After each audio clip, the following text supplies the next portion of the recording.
जय माता दी। स्वागत है आप सभी का एक बार फिर से। दोस्तों, अगर आप अपनी लाइफ में कुछ नया सीखना चाहते हैं तो चैनल को सब्सक्राइब कर बेल आइकन को जरूर दबाएं। दोस्तों, माता रानी को समर्पित चैत्र नवरात्रि की शुरुआत इस बार 22 मार्च दिन बुधवार से हो रही है। इस बार नवरात्रि पूरे 9 दिन के होंगे। इस बार नवरात्रि की दुर्गा अष्टमी 29 मार्च और महानवमी रामनवमी का पर्व 30 मार्च को मनाया जाएगा। शास्त्रों के अनुसार नवरात्रि में माता रानी का पूजन करने से समस्त कष्ट दूर हो जाते हैं। माँ अपने भक्तों को मनचाहा वरदान देती हैं। नवरात्रि के प्रथम दिन नवदुर्गा माँ भगवान श्री गणेश और समस्त देवी देवताओं को अपने घर आमंत्रित करने के लिए घट की स्थापना की जाती है। फिर माता की चौकी स्थापित की जाती है, जौ बोए जाते हैं और अखंड ज्योत जलाई जाती है। दोस्तों, आज की इस वीडियो में हम आपको नवरात्रि के प्रथम दिन घट स्थापना, माता की चौकी की स्थापना की पौराणिक और सही विधि बताएंगे, साथ ही इनके नियम भी बताएंगे। आज की इस वीडियो में यह भी जानेंगे कि नवरात्रि के दौरान माता रानी का पूजन रोजाना किस तरह करना चाहिए, जिससे आप सभी भी अपने घर में घट की स्थापना सही विधि से कर सकें। दोस्तों, घट स्थापना शुभ मुहूर्त में ही की जाती है। घट स्थापना प्रतिपदा तिथि के पहले 1/3 हिस्से में कर लेनी चाहिए। इसे कलश स्थापना भी कहते हैं। कलश को सुख समृद्धि ऐश्वर्य देने वाला तथा मंगलकारी माना जाता है। कलश के मुख में भगवान विष्णु, गले में भगवान रुद्र, मूल में ब्रह्मा जी तथा मध्य में देवी शक्ति का निवास माना जाता है। घट के ऊपर जो नारियल रखा जाता है उसे भगवान श्री गणेश का रूप माना जाता है।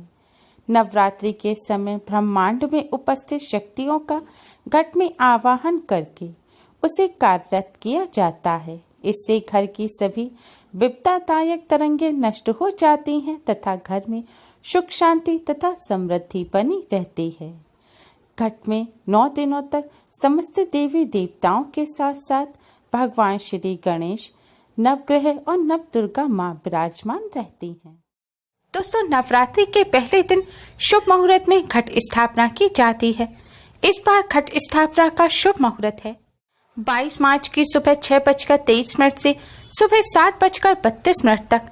इस बार माता रानी नौका पर सवार होकर अपने भक्तों के घर में आएंगे, जिसे बहुत ही शुभ और मंगलकारी माना जा रहा है।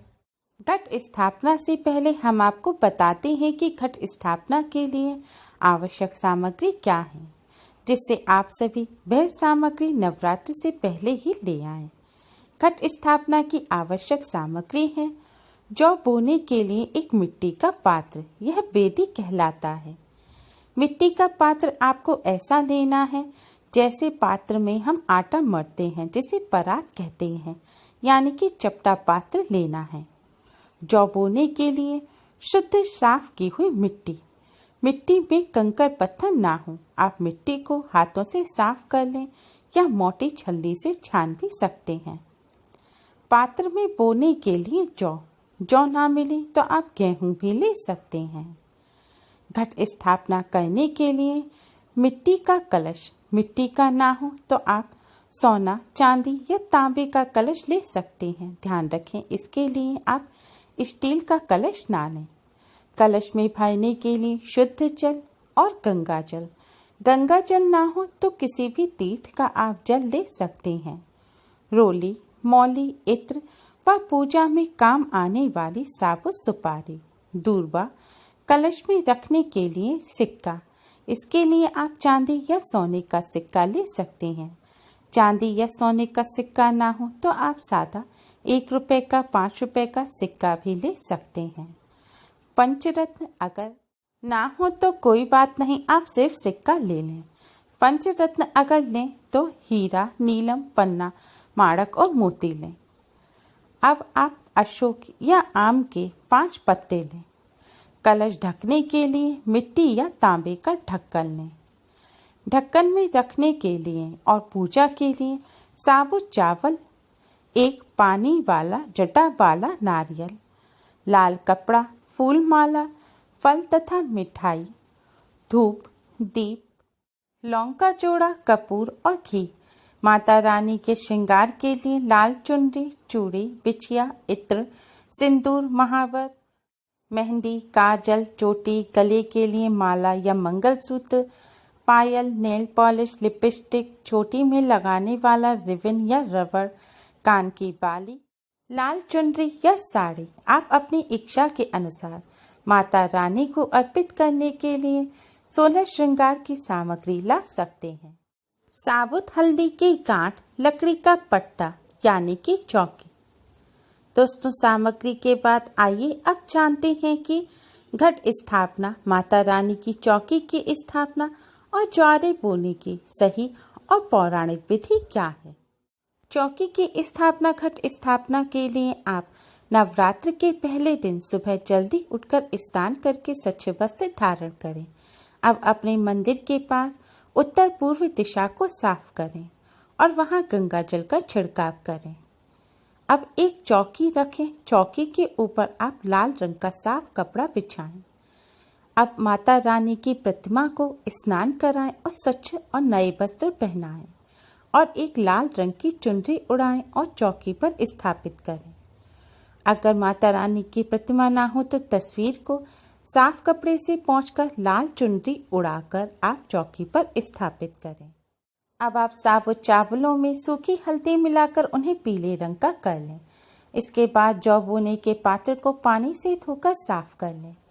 फिर कुमकुम से आप जौ बोने के पात्र पर स्वास्तिक का चिन्ह बनाएं।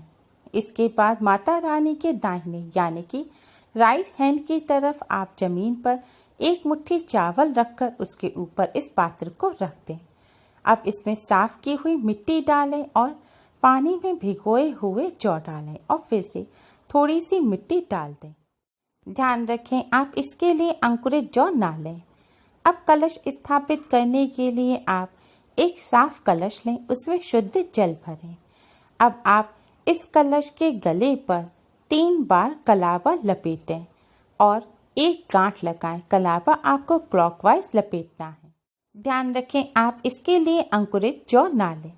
कलश स्थापना के लिए आप एक कलश लें। कलश में शुद्ध जल भरें और जल में थोड़ा सा गंगा जल डालें। अब कलश के गले पर आप 3 बार मौली लपेटें और एक गांठ लगाएं। इसके बाद कलश पर 2 तरफ स्वास्तिक के चिन्ह बनाएं और स्वास्तिक के चिन्ह के दोनों तरफ आप एक एक त्रिशूल का चिन्ह बनाएं। स्वास्तिक और त्रिशूल का चिन्ह आपको रोली से बनाना है। इसके बाद माता रानी के लेफ्ट हैंड यानी कि बाएं हाथ की तरफ चौकी पर आप हल्दी से पीले किए हुए चावलों से एक अष्टदल कमल बनाएं। कमल के बीचों बीच आप इस कलश को स्थापित करें। इसके बाद कलश में आप सामग्री डालें। सभी सामग्रियों को पहले पानी से अच्छी तरह धोकर साफ कर लें और उनके ऊपर गंगा जल का छिड़काव करें। फिर सभी सामग्री जैसे दूर्बा, साबुत सुपारी, सिक्का, साबुत हल्दी की गांठ, पंचरत्न आप कलश में डाल दें। फिर थोड़े से चावल, 1 चुटकी हल्दी और इत्र डालें। इसके बाद आप आम या अशोक के 5 पत्तों को पानी से धोकर साफ कर लें। अब इन पत्तों को आप कलश में रख दें। आपको पत्ते कलश में इस तरह रखने हैं कि पत्तों की डंडी कलश के अंदर पानी में डूबी रहे और पत्ते बाहर की तरफ रहें। अब कलश के ऊपर आप मिट्टी का या तांबे का एक ढक्कन ढक दें। ढक्कन के ऊपर आप हल्दी से पीले किए हुए चावल रख दें। इसके बाद पानी वाला जटा वाला नारियल ने उसे पानी से धोकर साफ कर लें। अब नारियल को साफ लाल रंग के कपड़े में पूरी तरह से लपेट दें। इसके बाद नारियल के ऊपर आप 3 बार कलावा यानी कि मौली लपेटें और एक गांठ लगाएं। इसके बाद नारियल को चुनरी उड़ाएं और नारियल पर कुमकुम से तिलक करें। इसके बाद नारियल को आप कलश के ऊपर लिटाकर रखें। नारियल का गोल साइड आप अपनी तरफ करें और नुकीली साइड दूसरी तरफ करें। इस तरह कलश स्थापना संपूर्ण हुई। अब आप भगवान श्री गणेश को प्रणाम करें, नवदुर्गा माँ को प्रणाम करें, समस्त देवी देवताओं और नवग्रहों को प्रणाम करें और भगवान श्री गणेश के साथ नवदुर्गा माँ और समस्त देवी देवता नवग्रहों से आप आग्रह करें कि वह 9 दिन तक इस कलश में वास करें। अब आप कलश में विराजमान समस्त देवी देवताओं का पूजन करें। कलश के सामने एक शुद्ध घी का दिया जलाएं, एक सुगंधित धूप बत्ती जलाएं, हाथ में अक्षत और पुष्प लें और कलश पर अर्पित करें। इसके बाद कलश में विराजमान सभी देवी देवताओं को आप मिष्ठान और फल का भोग लगाएं। फिर आप माता रानी का पूजन करें। माता रानी के सामने एक अलग से शुद्ध घी का दिया जलाएं और एक सुगंधित धूप बत्ती जलाएं। माता रानी को भी पुष्प और अक्षत अर्पित करें और फल और मिष्ठान का भोग लगाएं। इसके बाद समस्त श्रृंगार की सामग्री को आप एक थाल में रख दें और कलश के सामने रखकर माता रानी को श्रृंगार की सामग्री अर्पित करें। अब आप एक गाय के गोबर के उपले का टुकड़ा लें, उसे गैस पर रखकर सुलगा लें। अब इसे हवन कुंड या किसी प्लेट में रखें। इसके ऊपर अब शुद्ध घी डालें और थोड़ा सा कपूर रखें। अब आप नवरात्र में अगर 9 दिन के व्रत रख रहे हैं या जोड़े में व्रत रख रहे हैं, उनका संकल्प लें। 9 दिन के व्रत रख रहे हैं तो 9 लौंग के जोड़े लें। अगर जोड़े में व्रत रख रहे हैं तो 2 लौंग के जोड़े लें। और आप व्रत नहीं रख रहे, केवल पूजन कर रहे हैं, तो आप 1 लौंग का जोड़ा लें। ध्यान रखें, आपको फूल वाली साबुत लौंग लेनी है। अब आप कपूर को जलाएं, लौंग को आप घी में भिगोएं। माता रानी के मंत्र का जाप करते हुए आप लौंग को कपूर पर चढ़ा दें।